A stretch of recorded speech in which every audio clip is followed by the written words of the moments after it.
सो दोस्तों welcome to money stocks. तो इस वीडियो के अंदर मल्टीपल स्टॉक्स के बारे में हम लोग बात करने वाले हैं। तो चलिए सबसे पहले हम लोग डिस्कस करेंगे आईआरसीटीसी के बारे में, जहां हमें आईआरसीटीसी के अंदर आज के दिन 4% की गिरावट नजर आया एंड 901 रुपये के आसपास हमें फाइनली आईआरसीटीसी के द्वारा हमें क्लोजिंग नजर आ चुकी है। यही सेम चीज़ें हमें टाटा पावर के अंदर भी दोस्तों नजर आ रहा था। आप सभी को बताइए कि बहुत ही जल्द आईआरसीटीसी का क्या आने वाला है, बहुत ही जल्द आईआरसीटीसी का Q3 का रिजल्ट आने वाला है।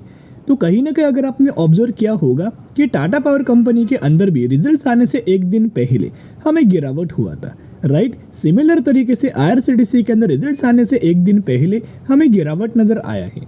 अब ये गिरावट का रीज़न क्या है आप सभी को पता होगा। मार्केट के अंदर अगर आप देखोगे जितने सारे रेलवे सेक्टर से कंपनीज बिलोंग कर रहा है ना, हर एक कंपनीज के अंदर बड़ी गिरावट हो रहा है। और ये गिरावट का रीज़न क्या है, क्योंकि जो लगातार कंपनीज के अंदर रेलवे सेक्टर के अंदर जो तेज़ी आ रहा था उस हिसाब से मार्केट इन सभी कंपनीज को लेके बहुत ज़्यादा एक्सपेक्ट करके चल रहा है। और अगर वो एक्सपेक्टेशंस रिजल्ट्स के अंदर फुलफिल नहीं होता तो मार्केट के द्वारा क्या किया जा रहा है, नेगेटिव रिएक्शन किया जा रहा है, नेगेटिव रिएक्शन दिया जा रहा है। आप आईआरएफसी देखो, आरमीएल देखो, राइट। आईआरसीटीसी और इस कंपनीज के अंदर अभी तक में रिजल्ट नहीं आया, लेकिन बहुत सारे इन्वेस्टर के द्वारा ये प्रिडिक्ट हमें किया गया है कि आईआरसीटीसी के द्वारा भी अपना रिजल्ट हमें बुरा आएगा। जिस वजह से यह गिरावट सिर्फ इस वजह से नहीं है, मार्केट के अंदर भी करेक्शन हुआ, उस वजह से भी थोड़ा बहुत इम्पैक्ट नजर आया। उसके साथ साथ जिन लोगों को कम समय के अंदर बढ़िया तरीके से प्रॉफिट मिल रहा होगा उन लोगों के द्वारा हमें प्रॉफिट बुकिंग आईआरसीटीसी के अंदर हमें दिखाई दे चुकी है। तो कहीं ना कहीं अगर आप ऑब्जर्व करेंगे कोई रिजल्ट्स के द्वारा आप रिजल्ट्स के पैनिक क्रिएट किया जा रहा है। यहाँ अगर आप ऑब्जर्व करेंगे तो जिन लोगों को ये लग रहा है कि सर कल के दिन हमें रिजल्ट बुरा आएगा, वो लोग प्रॉफिट बुकिंग करके निकल चुके हैं। और जिन लोगों को लग रहा है कि कल प्रॉफिट्स कंपनी बहुत अच्छे खासे जनरेट कर सकता है, रेवेन्यूज के अंदर जंप आ सकते, ओवरऑल रिजल्ट कंपनी बढ़िया तरीके से जनरेट कर सकता है, वो लोग हमें आईआरसीटीसी के अंदर होल्ड करके चल रहे हैं। और कहीं ना कहीं जो गिरावट हमें आईआरसीटीसी के अंदर नजर आए हैं ना, यही रीजंस की वजह से हमें गिरावट हुआ है। बाकी कोई नेगेटिव खबर हमें आईआरसीटीसी के अंदर नजर नहीं आया। आप सभी को पता है कि कल के दिन हमें आईआरसीटीसी का Q3 का रिजल्ट आने वाला है, तो जरूर आप आईआरसीटीसी को फोकस में रख के चलना और जरूर अपने वॉच लिस्ट के अंदर तो ऐड करना, ताकि बहुत सारे लोग क्या कर रहे हैं आईआरसीटीसी के अंदर वेट कर रहे हैं ताकि रिजल्ट आए और रिजल्ट के अंदर जैसे कंपनी परफॉर्म करे उस तरीके से वो डिसीजन ले पाएंगे, राइट। अभी हम आ चुके अगले अपडेट्स के ऊपर। ये अपडेट्स को अगर आप ऑब्जर्व करेंगे तो डेट एंड टाइम ऑब्जर्व करना कि ऑलमोस्ट आप देख सकते हो 12 फेब आज के दिन दोस्तों अपडेट्स हमें नजर आया हुआ है। 12:15 बजे के आसपास ये अपडेट नजर आ चुका था। तो क्या दोस्तों अपडेट से देखेगा आईआरसीटीसी Q3 रिजल्ट्स प्रीव्यू, यानी कि आईआरसीटीसी का कैसे रिजल्ट आ सकता है, एक थोड़ा बहुत प्रीव्यू हमें ब्रोकरेज फर्म के द्वारा दिया गया है। और इनका यह मानना है कि कंपनी का जो प्रॉफिट है उसके अंदर 19% तक की ग्रोथ आ सकती है एंड रेवेन्यूज के अंदर हमें 18% तक की ग्रोथ आ सकती है। उसके साथ साथ द फर्म में benefit from government railway expansion plan, यानी कि जो गवर्नमेंट का एक्सपांशन का जो प्लान है उस चीज़ों को लेके भी हमें आईआरसीटीसी को बेनिफिट आ सकता है। अभी इनका मानना है कि कंपनी का जो प्रॉफिट है उसके अंदर तो 19% तक की ग्रोथ आ सकती है, प्रॉफिट हमें बढ़ सकता है। जहाँ कंपनी के अंदर पिछले ईयर में सेम क्वार्टर का 255 करोड़ का प्रॉफिट जनरेट किया था, जो करंट बेसिस के ऊपर 305 करोड़ के आसपास कंपनी प्रॉफिट हमें जनरेट कर सकता है। इसके साथ साथ इनका मानना है कि जो हमें रेवेन्यूज के अंदर 18% तक की जो ग्रोथ आने वाली है ना, पिछले साल कंपनी ने सेम क्वार्टर में 918 करोड़ का रेवेन्यू जनरेट किया था और इस क्वार्टर के अंदर कंपनी 1080 करोड़ का रेवेन्यूज अपना जनरेट कर सकता है। और EBITDA के अंदर भी ऑलमोस्ट हमें 17% तक की ग्रोथ आ सकती है। लेकिन एक पैरामीटर उन्होंने बोला गया है कि थोड़ा बहुत हमें प्रेशर आ सकता है। यहाँ अगर आप ऑब्जर्व करेंगे कि जो कंपनी की जो मार्जिन होने वाला है ना, यानी कि आईआरसीटीसी का जो मार्जिन है उसके अंदर हमें गिरावट आ सकती है। अभी कितना गिरावट आएगा, सेम क्वार्टर का पिछले साल का अगर आप ऑब्जर्व करेंगे तो 35.5% के आसपास हमें परफॉर्म किया गया था मार्जिन्स, लेकिन इस क्वार्टर के अंदर 35.2% के आसपास आ सकता है। एक माइनर सा गिरावट आ सकता है इनके मार्जिन्स के अंदर। लेकिन दोस्तों एक पॉइंट नोट करना, कहीं ना कहीं ये चीज़ों की वजह से जो पैराग्राफ हमें मेंशन किया गया है ना, इन्हीं चीज़ों की वजह से भी कहीं ना कहीं हमें गिरावट आईआरसीटीसी के अंदर नज़र आया होगा। क्योंकि मार्केट जब स्टार्ट था यानी कि 12:10 के आसपास ये खबर आया हुआ था, बहुत सारे लोगों के द्वारा ये खबर हमें देखा होगा, ये रिव्यू हमें देखा जाएगा, राइट। तो इनके द्वारा भी दोस्तों ये चीज़ देख के हम एक सेलिंग किया गया है, एक प्रॉफिट बुकिंग हमें किया गया है। लेकिन एक पॉइंट नोट करना, जैसे हमें गिरावट आरबीएनएल के अंदर नजर आ रही है, आईआरएफसी के अंदर नजर आ रही है, क्या वैसी गिरावट आईआरसीटीसी के अंदर आ सकती है क्या? ये भी जानना बहुत ज़्यादा इंपॉर्टेंट। तो चलिए मार्केट क्या एक्सपेक्ट करके चल रहा है वो भी दोस्तों अगर आप जानेंगे तो सबसे ज़्यादा यूजफुल डेटा हम लोग जान लेंगे आईआरसीटीसी के बारे में, जहाँ मार्केट ये एक्सपेक्ट करके चल रहा है कि जो अर्निंग पर शेयर है वो ऑलमोस्ट हमें मार्केट का एक्सपेक्टेशन थी कि 3.87।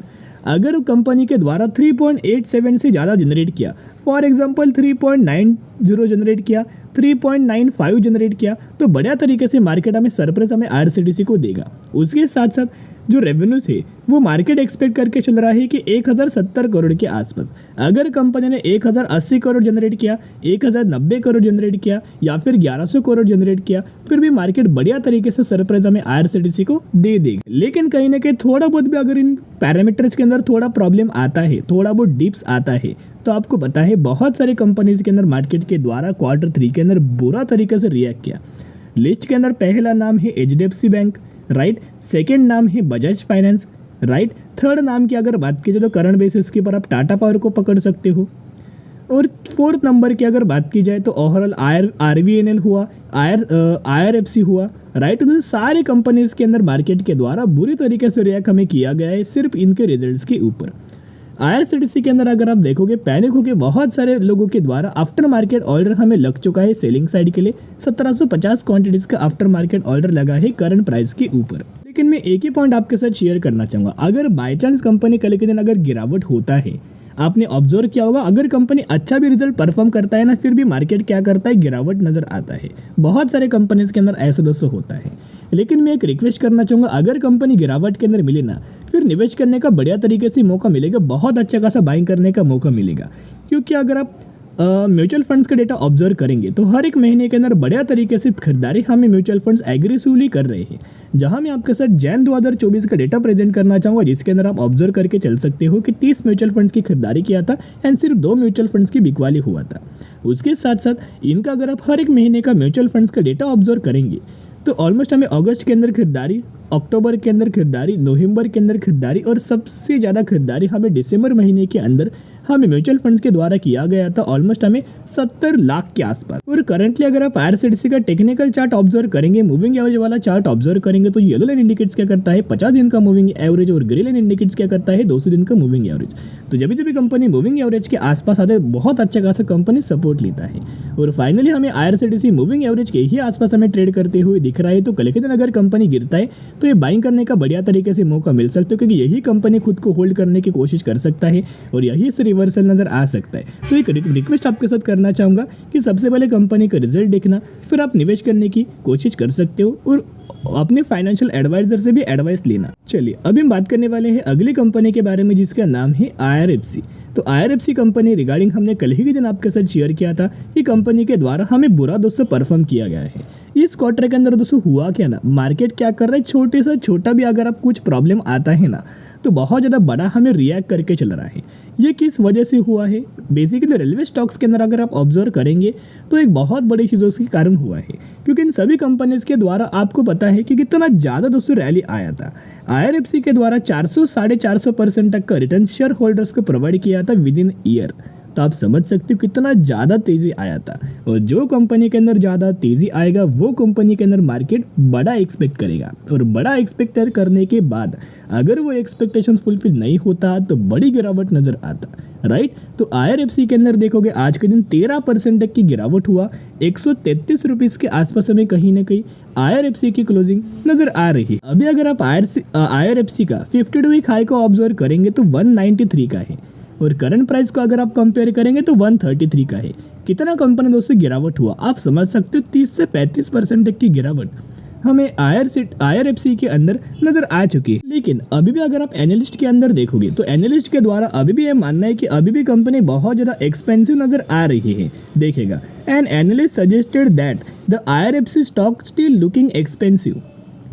और ज़्यादा हमें कंपनी के अंदर करेक्शन आ सकता है, ऐसा एनालिस्ट का हमें मानना नजर आ रहा है। यानी कि जो IRFC के अंदर टॉप से लगी गिरावट लगातार जो नजर आई है ना, अभी भी एनालिस्ट का यही मानना है कि और हमें कंपनी गिर सकती। लेकिन एक पॉइंट अगर आप ऑब्जर्व करके चलेंगे ना, जब जब कंपनी मूविंग एवरेज के आसपास आए हैं ना, तभी तभी कंपनी के द्वारा हमें बढ़िया तरीके से सपोर्ट हमें लिया गया है। आप ये ऑब्जर्व करके चलना, 50 दिन के मूविंग एवरेज के आसपास जब जब कंपनी आता है एक बढ़िया तरीके से सपोर्ट लेता है। अभी भी अगर आप ऑब्जर्व करेंगे तो ऑलमोस्ट हमें कंपनी 50 दिन के मूविंग एवरेज के ही आसपास हमें करंट बेसिस की पर नजर आ रहा है। तो जो लोग कंपनी को खरीदारी करना चाहते हैं, निवेश करने का बढ़िया मौका है, लेकिन लॉन्ग टर्म के लिए, शॉर्ट टर्म के लिए निवेश मत करना। अगर आप आए हो तो बिल्कुल भी निवेश मत करना। जो लोगों का व्यू लॉन्ग टर्म का है ना, बड़ी रैली हमें कंपनी क्रिएट करके दे सकते हैं, बड़ा पैसा कंपनी क्रिएट करके दे सकते हैं, लॉन्ग टर्म के लिए बड़ा जो वेल्थ है वो कंपनी डेवलप करके दे सकती। जिस तरह से कंपनी के अंदर रैली आ रहा था ना, कंपनी का CAGR देखोगे तो 411% का नजर आया है। लेकिन उसके अगेंस्ट में अगर आप कंपनी के ओवरऑल सेल्स ग्रोथ देखोगे तो सबसे कम यही नजर आया हुआ है। आप देख सकते हैं पहले 16, 21%, अभी सिर्फ 12% जिस हिसाब से। एंड प्रॉफिट्स ग्रोथ को भी अगर आप कंपेयर करेंगे तो ईयर टू डेट का तो -7% हुआ है, राइट। तो कहीं ना कहीं अगर आप ऑब्जर्व करेंगे तो तेजी तो आ रहा है, लेकिन उस हिसाब से इनका profit growth and sales growth घट रहा है। तो कहीं ना कहीं मार्केट ने यही ऑब्जर्व करके हमें बड़ी गिरावट हमें IRFC के अंदर की जा रही है। लेकिन एक रिक्वेस्ट करना चाहूँगा, जो भी लोग निवेश करना चाहते हैं IRFC के अंदर, RVNL के अंदर, कोई भी कंपनी के अंदर निवेश करना चाहते हैं, ज़रूर कंपनी के अंदर SIP कर सकते हो, बाय ओनली स्ट्रेटेजी अप्लाई कर सकते हो, क्योंकि लंबे समय के अंदर सभी कंपनीज बढ़िया तरीके से आपको रिटर्न्स कमा के देने वाला है, पैसा क्रिएट करके देने वाला है। चलिए अभी हम बात करने वाले हैं ओके प्ले इंडिया के बारे में। 163 रुपीज़ के आसपास ट्रेड कर रही है एंड मैक्सिमम के अंदर कंपनी के द्वारा 300% तक का रिटर्न हमें बना के दे चुका है। यही वो कंपनी है रिसेंटली 1:10 रेशियो का स्प्लिट का अनाउंसमेंट किया, जिसके अंदर 1 के बदले 10 शेयर हमें मिलने वाले हैं। जरूर कंपनी के बारे में स्टडी एनालिसिस कर सकते हो। तो चलिए दोस्तों, आज के लिए इतना ही। अगर आपको ये वीडियो पसंद आए, जरूर वीडियो को लाइक और चैनल को सब्सक्राइब कर सकते हो। फिर मिलेंगे, बाय।